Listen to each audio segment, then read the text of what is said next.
ছিল বৈষ্ণবের চরণে অপরাধ করেছিল বলে।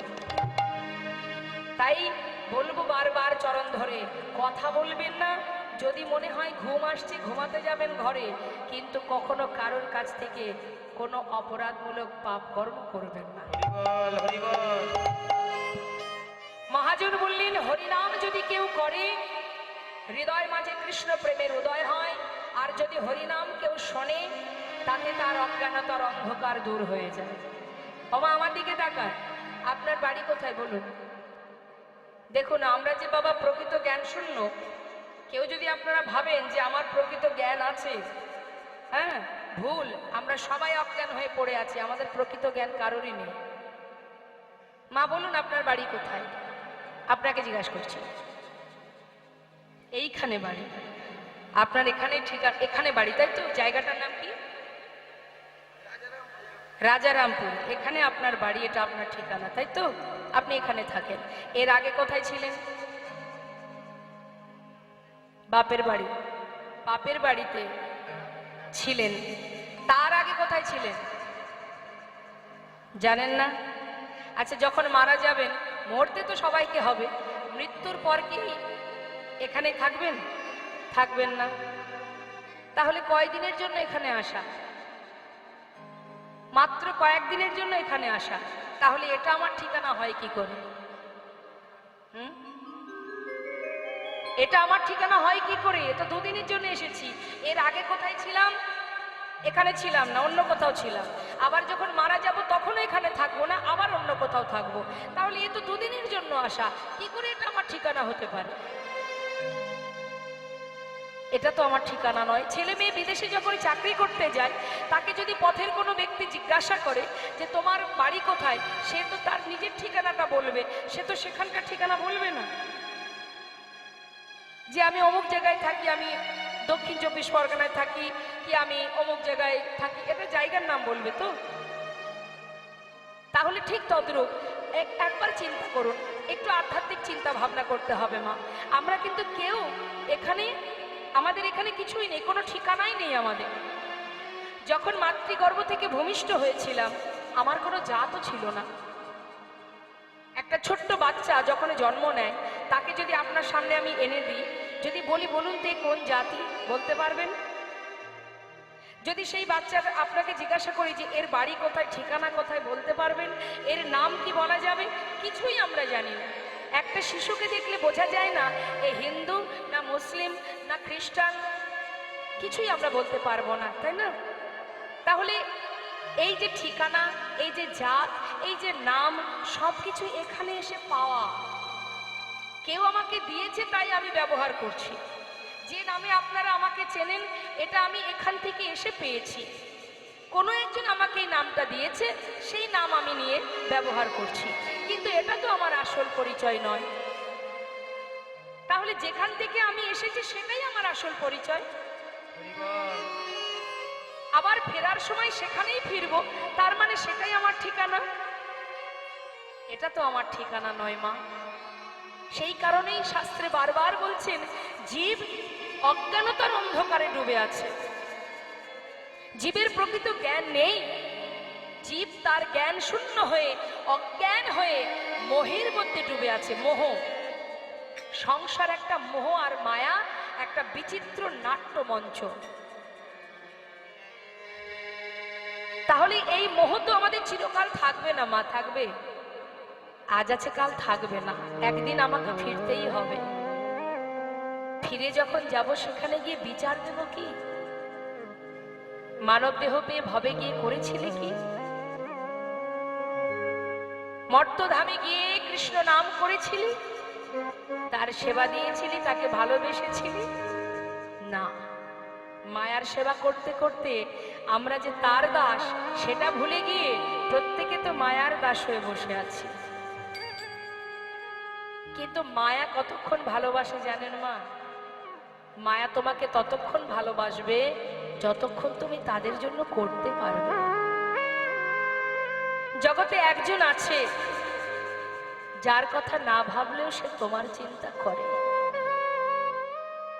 এই জগতে একজনই আছে যাকে ভরসা করা যায়, যার উপরে নির্ভরশীল হওয়া যায়। এই পৃথিবীতে একজনই আছে যার সৃষ্টি এই ধরিত্রী, সেই সৃষ্টিকর্তা, তার উপরে ভরসা করো। সুখে দুঃখে ভালো মন্দে সর্বক্ষণ তোমার কাছে আছে, শুধু দেখার নয়ন নেই, তাই তুমি দেখতে পাচ্ছ না। এই জগতে কেউ তোমায় রক্ষা করতে পারবে না যদি তিনি রক্ষা না করেন। তাহলে কাকে ভরসা করব? সন্তান, স্বামী, পরিবার? না, রক্ষা করার মালিক একজনই। তাই ভরসাও করো সেখানে, তাকে ভালোবাসো, কর্ম করো, অর্থ উপার্জন করো, ছেলে মেয়ের ভবিষ্যৎ করো, সবই করো, কিন্তু নিজের জনকে ভুলে যেও না, যে তোমার নিজের জন। দেখুন, সবাই মিলে একবার আমরা এই হরিবাসরে দুবাহু তুলে মহামন্ত্র জপ করব। যে মহামন্ত্র ছাড়া কলিজীবের গতি নাই, সেই হরিনাম একবার সবাই মিলে গাইব। একবার দুহাত তুলতে হবে সবাই মিলে। বাহ, এদিকে মায়েরা দুহাত তুলে একবার প্রাণ ভরে মহামন্ত্র জপ করুন, অন্তর থেকে গাইবেন। আমি বলেছি বলেই যে গাইতে হবে এমন কোনো কথা নেই। যদি আপনার মন থেকে চাই, আপনি প্রাণ ভরে গাইবেন, স্বতঃস্ফূর্ত মন নিয়ে গাইবেন। কেমন? হরে কৃষ্ণ হরে কৃষ্ণ। একটু হাত তুলতে হবে, যারা উপরে বসে আছেন একটু হাত তুলুন। হ্যাঁ, কৃষ্ণ কৃষ্ণ হরে হরে, হরে রাম হরে রাম, রাম রাম হরে হরে, হরে কৃষ্ণ বলো হরে।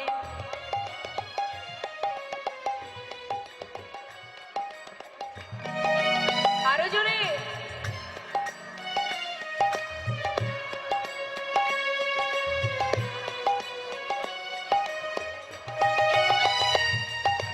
এত মিষ্টি কণ্ঠ এবং এত রিদিমে মানে তালে গাইছেন, খুব ভালো লাগছে। কিন্তু কিন্তু আরেকটু জোর হবে। হ্যাঁ, একটু জোরে মা, আরেকটু জোরে। কেমন? খুব ভালো হচ্ছে, খুব সুন্দর হচ্ছে। হ্যাঁ, প্রাণ ভরে নাম করুন, হরি বল।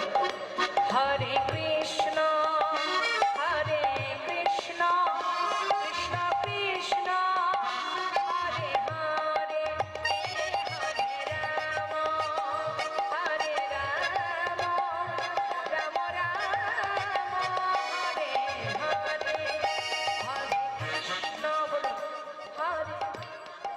বাবা,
শোনে তাতে কি হয়, হৃদয় থেকে অজ্ঞানতার অজ্ঞানতার অন্ধকার দূর হয়ে জ্ঞানের আলো প্রকাশ হয়।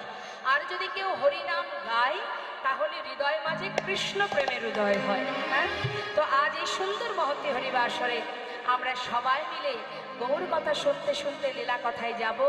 আসুন, যে মহাজন এই পদাবলী লিখেছেন তার চরণে সবাই আমরা প্রণাম জানাবো। একসঙ্গে সবাই মিলে আমরা গাইব, দুহাত তুলে হাতে তালি দিয়ে।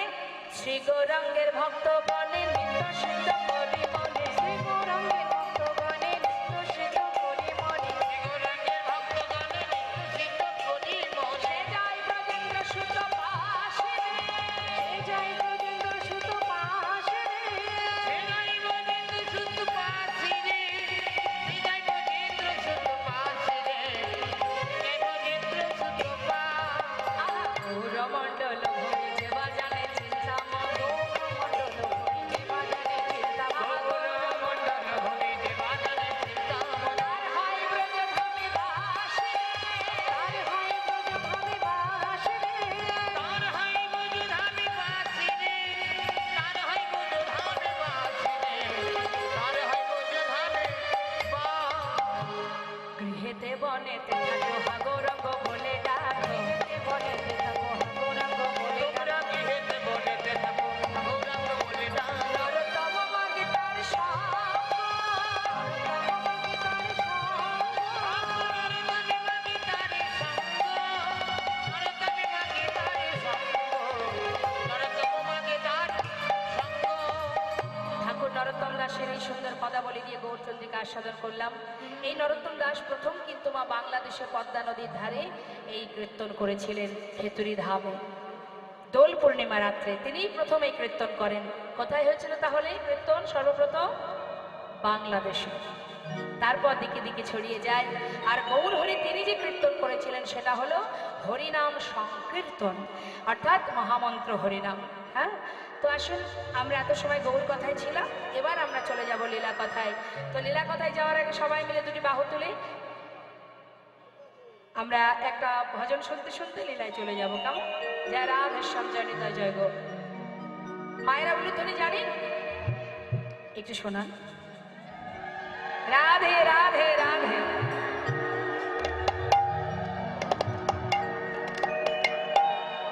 বাহ, খুব সুন্দর। চলো চলো চলে যা। আচ্ছা, কে কে গেছেন বৃন্দাবনে? একটু দেখি হাত তুলে দেখা। যাওয়া হয়নি? বলুন তো বৃন্দাবনের সরকারকে। রাধে রাধে, খুব সুন্দর বললেন। চলো চলো চলে যা। কোথায়? বৃন্দাবনে চলো রে সবাই।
কৃষ্ণ চূড়া লাগানো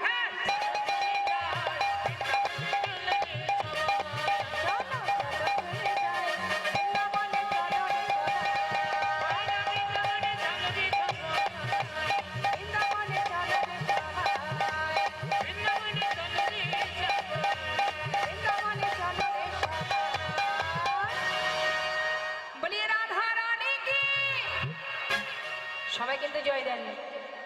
যারা হাত তুলে জয় না দেবেন বৃন্দাবনে কিন্তু যাওয়া হবে না। সবাই মিলে একসঙ্গে বলবেন, বলিয়ে রাধা রানী কি, বৃন্দাবন ধাম কি, বাঁকে বিহারী লাল কি। বাহ, মনের ভিতরে একটু জোর রাখতে হবে তো, ঠিকঠাক না ডাকলে আসবে না, তাই না? ডাকার মতো ডাকতে হবে, না ডাকলে আসবে? হরি বল।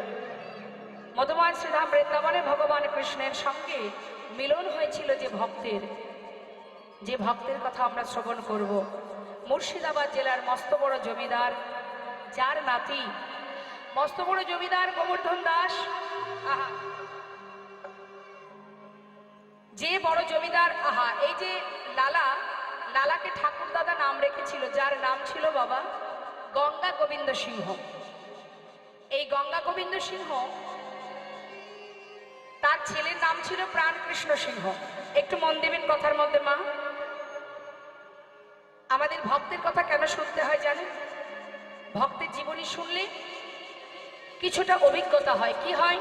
যে কেমন করে ভক্ত ভগবানকে ভালোবেসেছিল, সেটা জানা মানেই কিন্তু আমরাও সেই পথ, যাতে সেই পথ আমরাও ধরতে পারি, সেই পথ অনুসরণ করতে পারি, সেই জন্য ভক্তের জীবনী শুনতে হয়। তা বলছি, গঙ্গা গোবিন্দ সিংহের ছেলের নাম প্রাণ কৃষ্ণ সিংহ, আর প্রাণ কৃষ্ণ সিংহের ছেলের নাম কৃষ্ণচন্দ্র সিংহ। এই যে কৃষ্ণচন্দ্র সিংহ মা, এই কৃষ্ণচন্দ্র সিংহের ঠাকুর দাদাকে কে? ঠাকুর দাদা আমার সঙ্গে কথা বলতে হবে কিন্তু, না হলে কিন্তু জানবো আপনারা শুনছেন না। গঙ্গা গোবিন্দ সিংহ, তাই তো? ভালো করে জানুন, তিনটে জেনারেশন ভাবুন। প্রথম হচ্ছে গঙ্গা গোবিন্দ সিংহ, তার ছেলে প্রাণকৃষ্ণ সিংহ, তার ছেলে কৃষ্ণচন্দ্র সিংহ। তাহলে কৃষ্ণচন্দ্র সিংহের ঠাকুর দাদা হলো গঙ্গা গোবিন্দ সিংহ। এই ঠাকুর দাদা ভালোবেসে নাম দিয়েছিল লালা।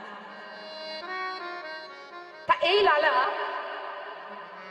একটু একটু করে যখন তার 12 বছর বয়স, একটু শান্ত হন, শান্ত হয়ে বসুন। 12 বছরের ছেলে অনেকেরই ঘরে আছে। তার ছোট্ট ছেলেটি কাচারি বারান্দাতে বসে আছে, আর ওই জমিদার মহলে একজন কন্যাদায়গ্রস্ত পিতা, তিনি কিছু সাহায্যের জন্য এসেছেন। এখন ওই জমিদার মহলের একটা নিষেধাজ্ঞা আছে যে তিনি ওই মহল থেকে কাউকে কোনোদিন কিছু দান করবেন না, যখন তখন যাকে খুশি তাকে দান করতে পারবেন। এখন যখন একজন কন্যাদায়গ্রস্ত ব্রাহ্মণ এসে দাঁড়িয়েছে কিছু সাহায্য নেবে বলে, দাঁড়ি যে দাঁড়িয়ে আছে মা, দাঁড়ি প্রহরী, তার কাছে বারবার বলছে যে আমায় কিছু সাহায্য দিন। দাঁড়ি বলছে, শোনো, এখানে কিছু সাহায্য পাওয়া যাবে না, তুমি চলে যাও। কিছু সে কোনো কথাই শুনছে না। অসহায় পিতা এসেছেন কিছু নেবার জন্য, কিন্তু কোনো কথাই শুনছে না। বারবার সেই দাঁড়ি তাকে ধাক্কা দিয়ে তাড়িয়ে দিচ্ছে। আর এই ঘটনাটা দেখছে তার সন্তান প্রাণকৃষ্ণ সিংহের পুত্র লালা। দূর থেকে দেখে বলছে, দাঁড়ি, তুমি এমন করে বারবার ওনাকে তাড়িয়ে দিচ্ছ কেন? কি চাইছেন উনি? বাবু, উনি এসেছেন কিছু সাহায্য নেবেন বলে, কিন্তু জমিদার বাবুর আদেশ, কাউকে কিছু কখনো সাহায্য করা যাবে না, দান করা যাবে না। কিন্তু ওকে বারণ করা সত্ত্বেও কথা শুনছে না, সেই জন্য ওকে ধাক্কা দিয়ে তাড়িয়ে দিচ্ছি। ছোট্ট ছেলে 12 বছরের শিশু লালা বলে উঠলেন, শোনো প্রহরী, তুমি ভিতরে গিয়ে আমার পিতাকে গিয়ে বলো, সেই যেন আমার আদেশ, আমার পিতা যেন 1000 টাকা এই ব্রাহ্মণকে দান করে দেয়। একজন অসহায় বাবা, সে এসেছে কিছু সাহায্যের জন্য, আর তাকে যে এত বড় জমিদার, যার এত ধন ঐশ্বর্য, সে কিনা এইভাবে তাড়িয়ে দেবে? যাও, আমি আদেশ করছি 1000 টাকা যেন আমার পিতা এই ব্রাহ্মণকে দান করে। ভিতরে যেই না প্রহরী গেছে, সেই কথা শোনা মাত্রই বলে উঠলেন, এত বড় স্পর্ধা আমার পুত্রের, 12 বছরের শিশু, সে কিনা আমার উপরে আদেশ করে, জমিদারের উপরে আদেশ করে। পিতার বাক্য লঙ্ঘন করেছে সন্তান, তাই 1000 টাকা ওই ব্রাহ্মণকে দিয়ে এসো, যেহেতু আমার সন্তান বলেছে, সন্তান যেহেতু বলেছে, একটা সম্মানের ব্যাপার। 1000 টাকা ওই ব্রাহ্মণকে দিয়ে আমার পুত্রকে ভালো মতো বুঝিয়ে এসো, যতদিন নিজে রোজগার করতে না শিখবে ততদিন পিতৃ সম্পদ দান করবার সাহসটুকু যেন না দেখায়। এই কথা যেই না শুনেছে মা 12 বছরের ছেলে লালা, শোনা মাত্রই জীবনে মনে মনে স্থির করে নিলেন, যার এত ধন ঐশ্বর্য, যার এত সম্পদের মালিক, আজ তার মন এত ছোট, এত নিচু মনের মানসিকতা যার, তার সন্তান হয়েছি আমি। এক অসহায় পিতা, কন্যা দায়গ্রস্ত ব্রাহ্মণ দ্বারে এসে দাঁড়িয়ে আছে, তাকে 1000 টাকা দিতে পারছে না, তার সন্তান আমি। সনদারি, পিতাকে গিয়ে জানিয়ে এসো, আমি কথা দিলাম যতদিন আমি নিজে রোজগার না করব, আমি পিতার একটা কোনা সম্পদ আমি কখনো কাউকে দেব না। যেমন পিতা তার তো তেমনই সন্তান হবে গো মা। কি করলেন? মনের জেদ, মনের প্রতিজ্ঞা যে এমন পিতার মুখ আমি আর দেখব না। সেই 12 বছরের সন্তান সব ফেলে দিয়ে চলে গেল বর্ধমান জেলায়। বর্ধমান জেলাতে এসে একটা ফেরেস্তাগারে 20 টাকা বেতনে কাজ করতে শুরু করে দিল। যেমন পিতা তার তেমন সন্তান। ছেলের অভিমান, যে পিতার মন এত ছোট, আমি তার মুখ দর্শন করব না।